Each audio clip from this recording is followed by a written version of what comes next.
Então hoje vamos ver derivadas. Então a derivada vai surgir com o problema da reta tangente. A primeira definição de reta tangente foi dada por Euclides no caso do círculo. O que é uma reta tangente ao círculo? Então, Euclides vai dizer que uma reta tangente ao círculo é uma reta que vai interceptar o círculo num único ponto. Então aqui temos um círculo. O que seria a reta tangente a um ponto qualquer do círculo? Por exemplo, um ponto aqui. O que seria uma reta tangente aqui? Então Euclides vai dizer que uma reta tangente ao círculo é uma reta que vai passar pelo círculo tocando um único ponto. É a reta que vai passar por este ponto e toca apenas este ponto do círculo. Se a reta passar em dois pontos, então essa reta já não é tangente. Você pode ver que aqui vai interceptar dois pontos. Nesse caso, a reta não é tangente, porque ela está interceptando dois pontos. Se a reta passa interceptando um único ponto,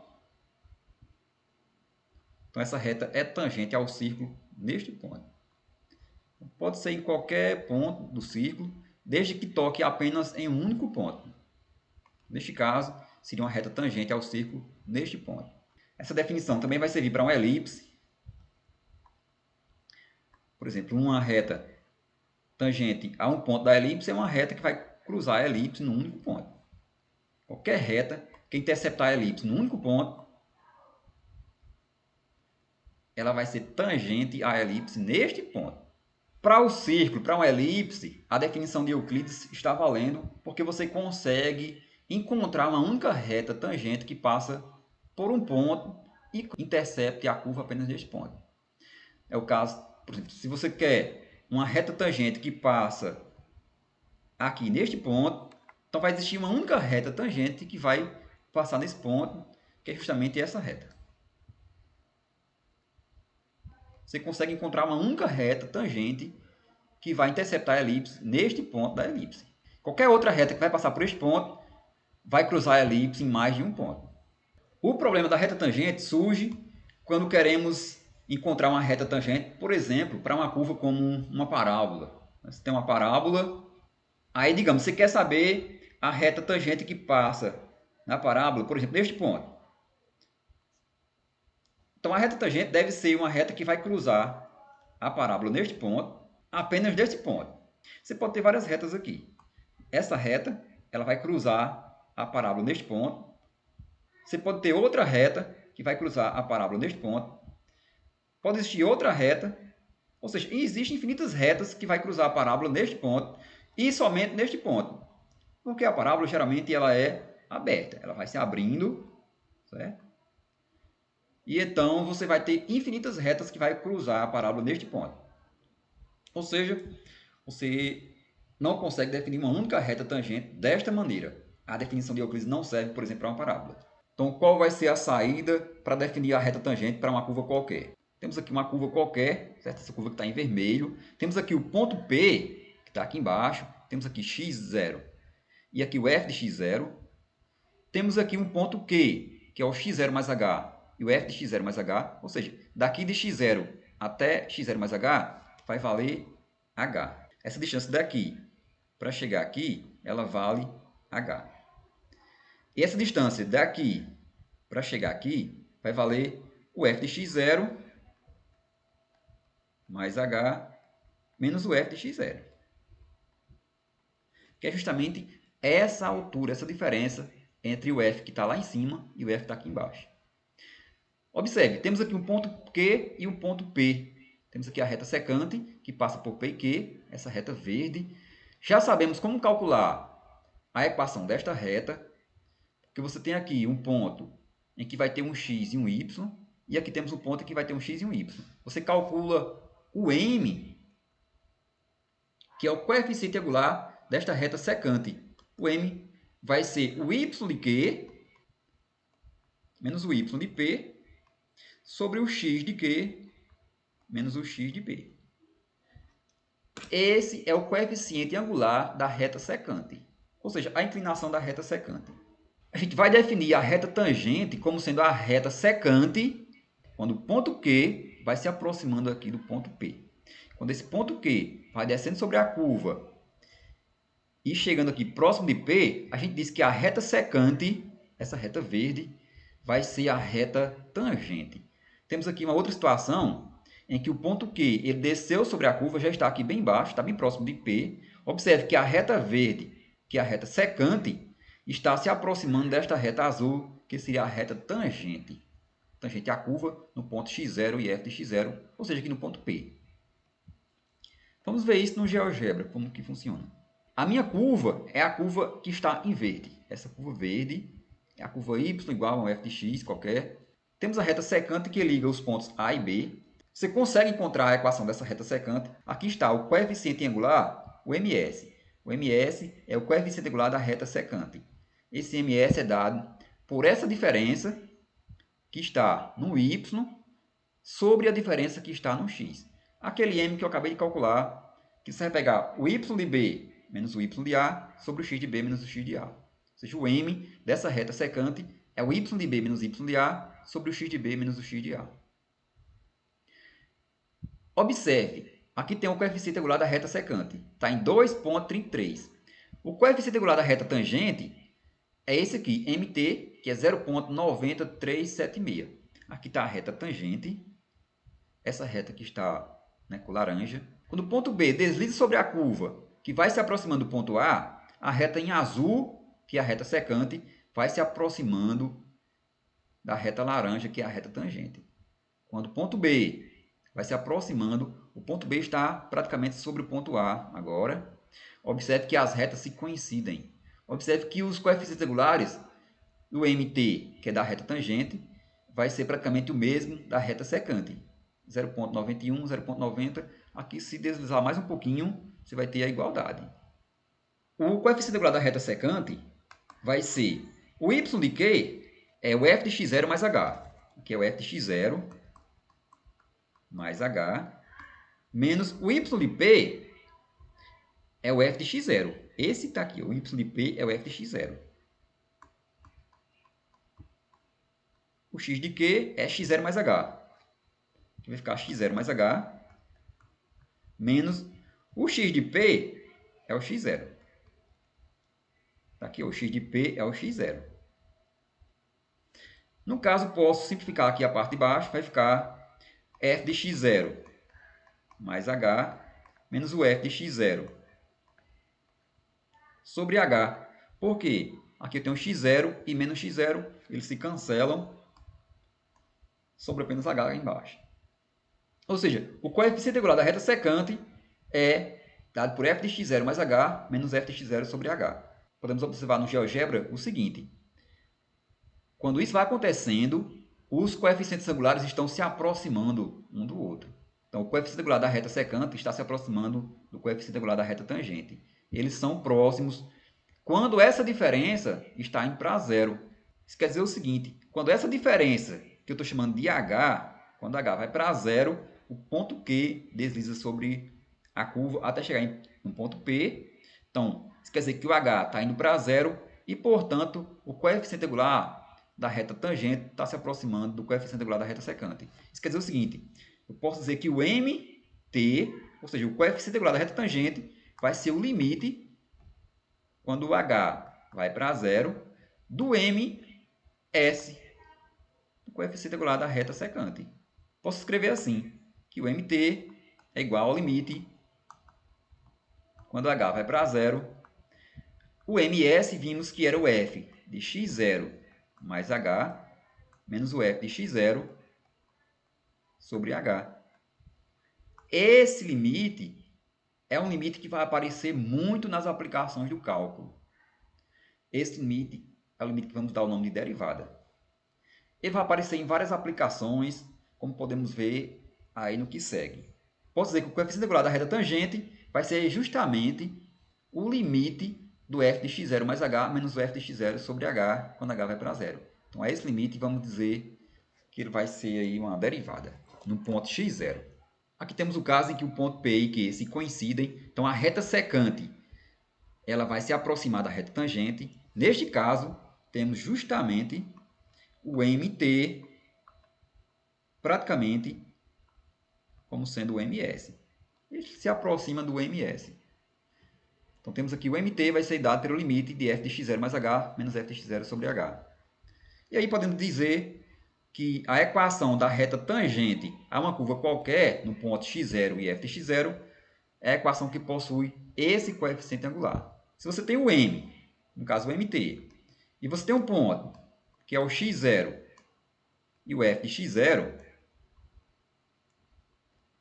então a equação da reta, no caso, vai ser y igual ao y0, que é o f de x0, mais o m, o mt, que multiplica x menos x0. Então essa seria a equação da reta tangente. Temos aqui a definição da equação de uma reta tangente, seja f uma função contínua no ponto x0, a reta tangente ao gráfico de f no ponto x0 e f de x0 é a reta que passa pelo ponto P, e possui essa inclinação. Se o limite for igual a infinito, dizemos que a reta tangente vai ser a reta x igual a x0. Se o limite não existir, não existe a reta tangente. A determinar a equação da reta tangente, a curva é y igual a x ao quadrado no ponto 1 e 1. Então, basta calcular esse limite para o ponto 1 e 1. Você pegar o x0 como sendo 1 e o f de x0 como sendo 1 também. Vai calcular esse limite vai ser igual a 2. Isso quer dizer que a inclinação da reta tangente é 2. Isso aqui vai ser o m, o coeficiente angular da reta tangente. No caso, você vai ter, o ponto é 1 e 1, vai ficar y menos y0, vai ficar, aqui é y menos y0, que é igual a m, que multiplica x menos x0. O y0 aqui, no caso, é o f de x0, que é igual a 1. E o x0 também é 1. Só substituir, você vai encontrar a reta y igual a 2x menos 1. Aqui está a curva y igual a x ao quadrado, essa aqui aparece em vermelho. Esse aqui é o ponto 1 e 1. E aqui temos a reta y igual a 2x menos 1, que foi a reta que foi encontrada. Mas o nosso objetivo principal nesta aula não é determinar a reta tangente. O objetivo é definir a função derivada. Então, para falar de derivada, a gente vai falar de taxa de variação. O que é uma taxa de variação? Imagine uma função Q de t. A função Q de t representa uma quantidade produzida de um determinado produto num instante de tempo t. Qualquer variação no tempo determina uma variação na quantidade produzida, ΔQ. Ou seja, a taxa de variação média da variável dependente Q em relação à variável independente t é dada por Vm igual a variação em Q sobre a variação em t. Vamos chamar essa variação em Q como sendo ΔQ e a variação em t como sendo ΔT. Essa variação é justamente o valor da função no tempo t0 mais a variação do tempo, que é o ΔT, menos o valor da função no tempo t0 sobre a variação aqui no tempo. Aqui você vai ter novamente uma expressão parecida com aquela que a gente viu de reta tangente. Então, a variação média é justamente essa. Vai ser a variação da quantidade produzida sobre a variação no tempo. Tipo assim, se você tem o tempo 7 horas. 7 horas você vai ter o Q que está produzindo, sei lá, 10 peças. Quando for o T igual a 9, digamos que a produção seja de 20 peças. Então, você tem uma variação no tempo. Esse T seria um T inicial e esse T9 seria um T1. Aqui seria um Q0 e aqui seria um Q1. Então, a variação no tempo seria a variação 9 menos 7. 9 menos 7. E a variação na quantidade seria 20 menos 10. No caso aqui seria 10 e aqui seria 2. Quem seria a variação média nesse caso? Seria o ΔQ sobre o ΔT. Ou seja, seria 10 dividido por 2, que é igual a 5. A variação média é justamente esse Q aplicado em T0 mais ΔT, menos o Q aplicado em T0 sobre ΔT. Onde T0 é um instante de tempo qualquer. Quando a variação no tempo é pequena, isto é, quando ΔT tende a zero, a taxa de variação média se aproxima da taxa de variação instantânea da função quantidade no ponto T0. Ou seja, a taxa de variação instantânea é dada por esse Vzinho, que vamos chamar o limite de f de T0 mais ΔT menos o f de T0 sobre ΔT, quando ΔT vai para zero. Aqui é um Q, e aqui também seria um Q. Né?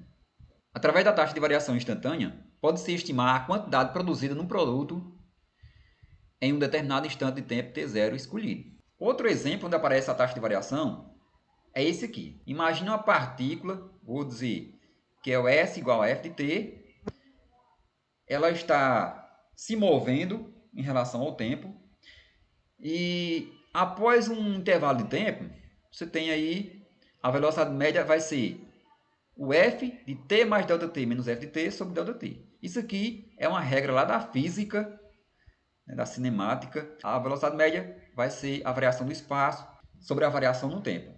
A velocidade instantânea é dada por v, vai ser o limite dessa expressão, ou seja, o vzinho vai ser o limite da velocidade média quando a variação no tempo tende a zero. Ou seja, o v é dado por esse limite aqui.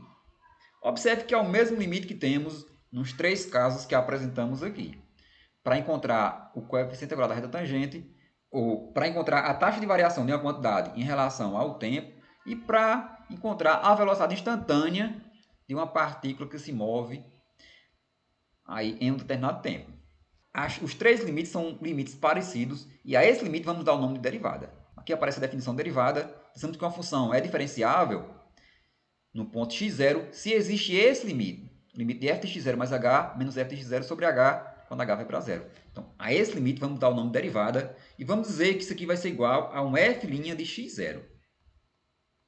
Ou seja, a derivada em x0 vai ser dado por esse limite. Então, quando existe esse limite e ele for finito, for um número, seu valor será chamado de derivada de f no ponto x0 e vamos denotar desta maneira. f' de x0 vai ser o limite de f de x0 mais h menos f de x0 sobre h quando h vai para zero. Isso aqui é justamente a derivada de f no ponto x0. Aqui temos um exemplo, calcular a derivada dessa função no ponto x0 igual a 2. Então, vai calcular o limite da função f de 2 mais h menos f de 2 sobre h, quando h vai para zero. Vai substituir esses valores na f, vamos encontrar um valor igual a 12. Ou seja, o f' de 2 é igual a 12. Não vamos determinar o cálculo de derivadas através do limite. Calcular uma derivada através do limite chega a ser um pouco complicado. Em alguns casos, chega a ser praticamente impossível de fazer ou muito difícil. Então, vamos usar alguns teoremas, algumas regras de derivação que vai facilitar o cálculo dessas derivadas. Por exemplo, para calcular a derivada dessa função no ponto x0 igual a 2, basta usar alguns resultados, deriva a função e vai encontrar o valor da função para o x0 igual a 2. Então, bem simples, por exemplo, aqui seria assim. A derivada dessa função a gente vai ver que é o f' de x igual a 6x. Se aplicar x igual a 2, vai ficar f' de 2 igual a 6 vezes 2, que é igual a 12. Então, bem direto, observe que é o mesmo valor que encontramos através do limite, mas usando as regras fica bem mais simples, bem mais fácil de calcular a derivada e encontrar a derivada da função em qualquer ponto que você quiser. Aqui temos algumas observações. Podemos encontrar a derivada de f em qualquer x. Isso é uma função, ela vai ter um domínio, né, como uma função normal. E em alguns x esse limite não vai existir, porque é justamente onde a função derivada não possui domínio. Podemos escrever a derivada também dessa maneira. f' de x0 igual ao limite de f de x menos f de x0 sobre x menos x0, quando o x vai para x0. E aqui temos que a declividade da reta tangente da função y igual a f de x no ponto x0 e f de x0 é dada por esse limite. Podemos usar a notação f' de x para representar a derivada da função em x. Podemos usar y' quando você tem y igual a f de x. Ou então podemos usar dy dx para dizer que estamos derivando a função y em relação a x. Outra notação é esta. O d de f de x em relação a x. Isso quer dizer que está derivando a função f em relação à variável x. Mas aqui vamos usar mais a derivada f' de x.